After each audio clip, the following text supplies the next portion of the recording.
This is For the Governed, a podcast series brought to you by Athalonz. Here are your hosts, Tim Markison and Ron Cates. Hi, welcome to Athalonz Podcast. We are switching roles today. I am Tim Markison, founder and CEO of Athalonz, and Ron Cates, he is going to be the interviewee today, and I'm the interviewer. So in our last podcast, we talked about my upcoming bike ride. And we said we would be talking about my training routine in a subsequent podcast. Well, this is that subsequent podcast. So before we actually get into the training routine, give us a little bit of your background and what makes you qualified to even put together a training program. Yeah, so before becoming a marketing guy, I was an endurance athlete coach. I started racing when I was 10. I ran in college. I raced bikes later, did triathlons, you name it. And for a long period of that time, I coached, actually created a pretty large and successful coaching business, the biggest in the world at the time, before I sold it. So I've coached dozens of national champions. I hold the highest license for coaching offered by USA Cycling. I even coached and owned a pro cycling team, Team Plymouth. So been at this for a long time, but that wasn't part of my qualifications for becoming the marketing guy here. It was just a nice circumstance. Yeah, it was a good bonus for this idea. Yeah, I mean, so, Tim, you came to me in March and said, I think I want to ride my bicycle across the United States. And I said, well, so how many years do we have? And you said, well, I want to do it in about 9 months.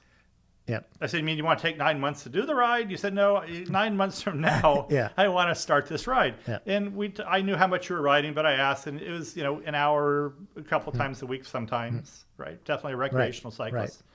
So the principles of training, though, don't change whether you're a recreational cyclist or a world record holder in cycling, right? So the body is just absolutely amazing. In this respect, particularly. Not only does it adapt to stress, but it overcompensates. So you stress your body and makes adaptations to that stress. That by itself is way cool. Right. But the fact that it overcompensates to do even more work than you stressed it with, that's amazing to me. Let me give you an example. So if you could run 1 mile, and you ran 1 mile every day for an entire year. Right. At the end of the year, I said, go run as far as you can. If you couldn't adapt and overcompensate, you'd be able to run a mile and that'd be it. But the reality is you'd be able to run 3, 4, 5, 6 miles. Yep. So when it comes to training for a cross-country cycling event, you don't have to train like you're doing a cross-country cycling event every single day. Training is highly specific. Right. So in your case, it means that you had to get comfortable sitting on the bike for a long time. Right. The increases had to be gradual so you could actually adapt to them. Because the neat part about adaptation is it's how we get faster. That's what training really is. The down cycle is, well, if you overstress the body, it just breaks down. So over my lifetime, really, we've romanticized endurance sports quite a bit. We hear things like, what doesn't kill me makes me stronger, or, no pain, no gain. And those are nice to hear, but that's not how the body works. Right. If we overstress it, it breaks down. Or if you're one of those rare mutants, and I have coached a few who just never break down no matter what you do to them, you still won't improve. Right. So it has to be a very precise amount of stress. You adapt to it. That stress has to be specific. In this case, the ability to sit on a bike day after day for a long period of time. And it has to be not so much that you fall apart. So rule number one for me is always, you have to get to the starting line in one piece. Right. Right. So if I train on the edge and I go too far, I don't even get to do the event. So goal number one was to get you to this point in one piece. I should point out we're 2 weeks away from the event now. Right. 2 weeks from your start.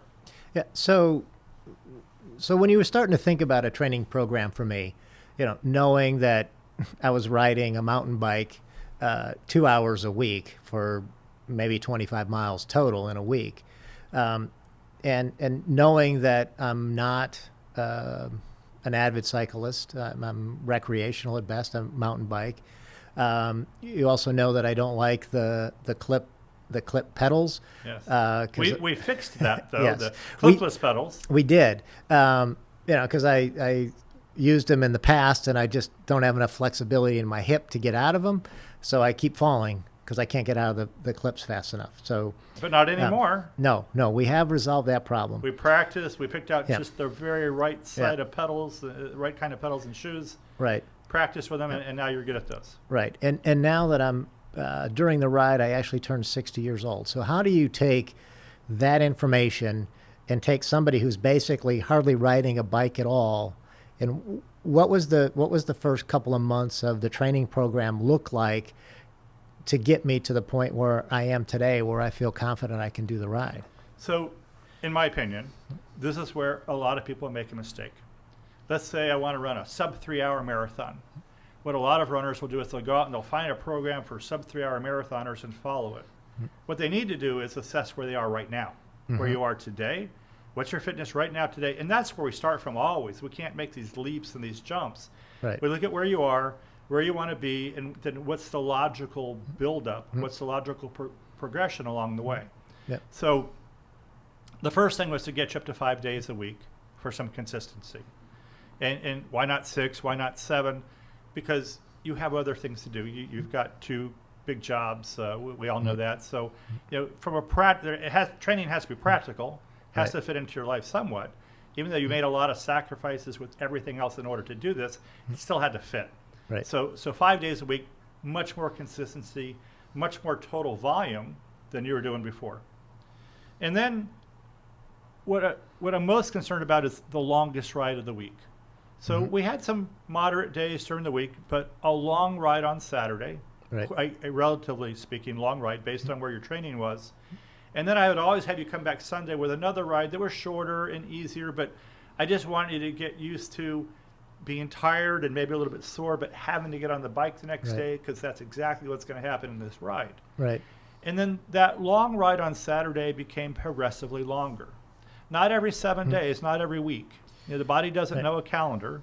It only Right. knows stress and adaptation. So we did your long ride got progressively longer every other week, and then in the middle it was moderately long. Yeah. And then along the way too, we started adding to those days during the week, and they became longer and longer and longer. So where maybe a moderate day for you was 30 minutes to begin with, well, that's 2 hours at this point. Yep. That's an easy recovery day. So it's very mathematical, very logical, based on what people can normally adapt to. I had this benefit is we were not concerned with speed at all. Right. It's irrelevant. So we didn't have to do any kind of speed work or interval work. The whole goal was to sit on the bike for a long time. Right. Yeah. And on those long days, early in the training program, a long day was 90 minutes, and now it's 4 hours to 4.5 hours. So, and what I've noticed doing it is, it's far from an easy ride to do 4 hours, because that encompasses about 60 miles for me. But it's doable. And I'm finished at the end of the day or end of that ride, and I still have plenty of energy in the tank to take on my day. So, and like you said, if I'd have tried early on to go, I need to go ride 60 miles today because that's what I'm going to be doing, it would have torn me up. Yeah, I think one of my biggest contributions was actually to hold you back a little bit. Yeah. Because you would have destroyed yourself.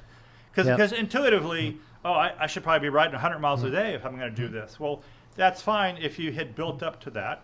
And even at that point, I've had people race across America, finish really highly, but I didn't have them doing 100 miles a day either. So again, it's got to be something you can actually adapt to. Right.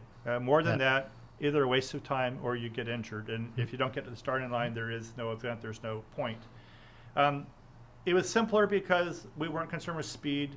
Right. We did everything in time, you probably noticed, instead of miles. Right. The reason for that is your body has no idea what a kilometer or a mile is, but it definitely knows what 60 minutes at X intensity is. Right. So the whole goal was to spend a lot of time on there.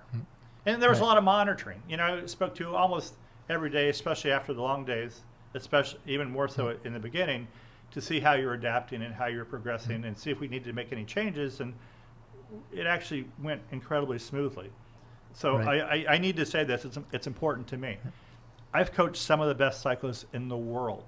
They're all incredibly dedicated and committed I've never dealt with anybody more committed and dedicated than you, Tim Markison. Well, thank you. It's the motivation comes from the cause. Yeah. You know, I firmly believe in what I'm doing. I don't know what's going to come of this. I just know that positive things in reducing child abuse are going to come, and this is a big start in that direction. We also did some interesting things. So it was impossible for you to ride 7 days a week on a regular basis, but we did a 7-day stretch just so you would have an idea of what that takes mentally to go day after day after day. Yeah, and actually I think it was about 12 days in a row we did. So we did a 7-day, 12. And then we did 12. I actually liked those because it did get me closer to what the actual ride was going to be like, and and knowing that there's no days off, so just get up and do it. So I think that I think it was more mentally helpful than physically helpful. Oh, I agree. And then so that was good. And then the other thing we've talked a lot about is, this is a long bike ride. It's going along the southern states of the country in October, so there's still going to be some fairly warm weather. So what's your advice, and what have we been talking about with respect to food and hydration? Yeah, so we had to play around a lot with this because you need to consume a lot of fluid, and you need to eat during these rides. Tim is going to burn, you're going to burn, about 186,000 calories during this ride. That's extra calories besides the exactly yeah. just for the the riding just part. to burn the just to do the ride. In addition extra, to 2,000 or so a day or whatever, everybody's different, but. Yeah, so that's a lot of extra food. And how do you eat that while you're riding? What's compatible, works with your digestive system, you like the taste of. And then hydration becomes almost like a full-time job. Right. I mean, we can lose a lot of, we have a fortunate and unfortunate circumstance. You live in Mesa, Arizona.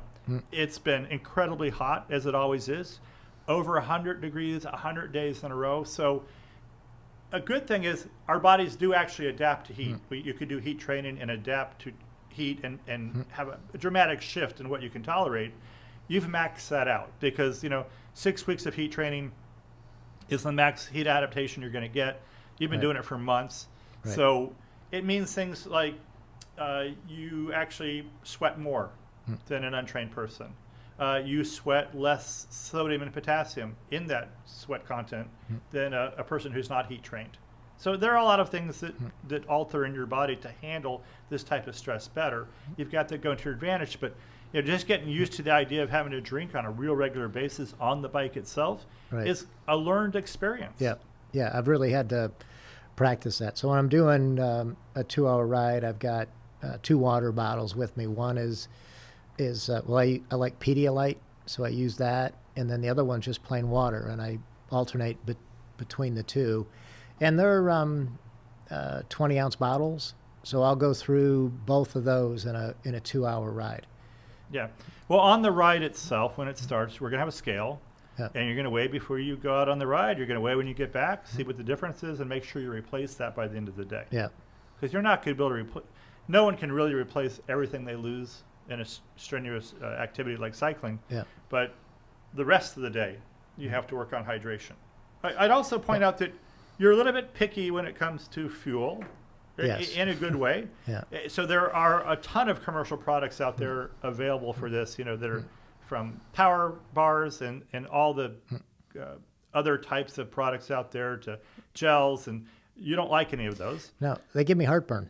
So, what I found that works for me are mixed nuts, peanuts, and fresh fruit like bananas, apple.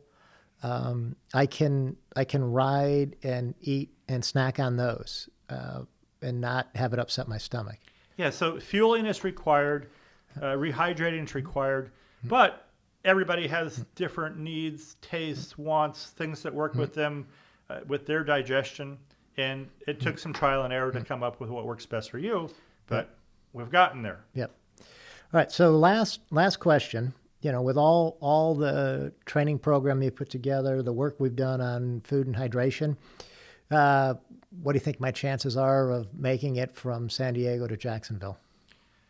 I am convinced that you are as well prepared as possible. There's a lot of athletes where I've gone back and said, well, I could have done X, or I could have tweaked this. I wouldn't change anything.